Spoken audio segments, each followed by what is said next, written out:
యెషయా గ్రంథం 45వ అధ్యాయం 11వ వచనం. నా హస్తకార్యములను గూర్చి నాకే ఆజ్ఞాపింతురా. యేసు ప్రభు తన అద్భుత కార్యాలు చేసేటప్పుడు ఈ వాక్య భాగాన్ని ఆధారం చేసుకున్నాడు.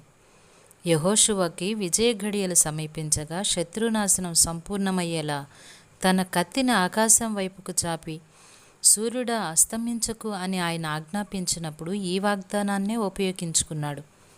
3.5 సంవత్సరాలు ఏలియా ఆకాశపు వాకిళ్లను మూసి వర్షం లేకుండా చేసిన సందర్భం దేవుని కార్యాలను గురించి ఆయన ఆజ్ఞాపించినట్టే కదా. మరణశయ్య పైన ఉన్న వ్యక్తి దగ్గర మోకాళ్ళుని మరణాన్ని దూరంగా తరిమిన మార్టిన్ లూథర్కి ఆ అధికారాన్ని ఇచ్చింది ఈ మాటే. దేవుడు మనల్ని తనతో ఒక ఉత్కృష్టమైన సంబంధాన్ని కలిగి ఉండటానికి పిలుస్తున్నాడు. ఆకాశ విశాలాన్ని నా చేతులతో పరిచాను, దానిలోని నక్షత్ర సమూహాల్ని ఆజ్ఞాపిస్తున్నాను అంటూ యెహోవా దేవుడనే మాటలు మనకందరికీ తెలుసు. అయితే ఇలాంటి దేవుడు మన ఆజ్ఞల్ని స్వీకరించడానికి సిద్ధపడి మనల్ని ఆహ్వానిస్తున్నాడు. ఏంటి విపరీతం? ఇలాంటి సంబంధం ఎంత ఆశ్చర్యకరం! దేవుణ్ణి ఆజ్ఞాపించటానికి మనకున్న అవకాశానికి నత్తినత్తిగా అవిశ్వాసంతో మనం చేసే సగం సగం ప్రార్థనలకి పొంతన ఎక్కడా?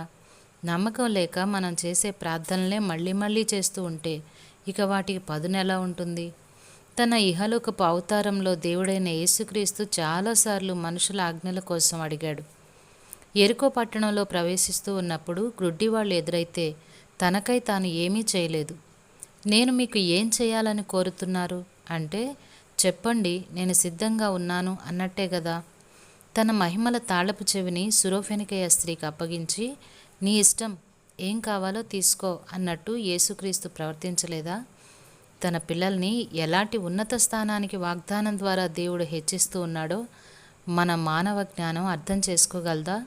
ఆయన ఏమంటున్నాడు? నా మహిమా ప్రభావాలన్నీ నీ ఆధీనంలో ఉన్నాయి. నా నామం చొప్పున నువ్వు ఏది అడిగినా నేను నెరవేరుస్తాను. కొండతో చెప్పండి, కడలిలో పడమని. గుండెలో శంక వదలండి, తండ్రి మాటను నమ్మండి. అడ్డమైన కొండల్ని తండ్రి పేరట అదిలించండి. హుంకరించిన అడ్డుగోడను తృణీకరించండి మౌన ప్రార్థనతో.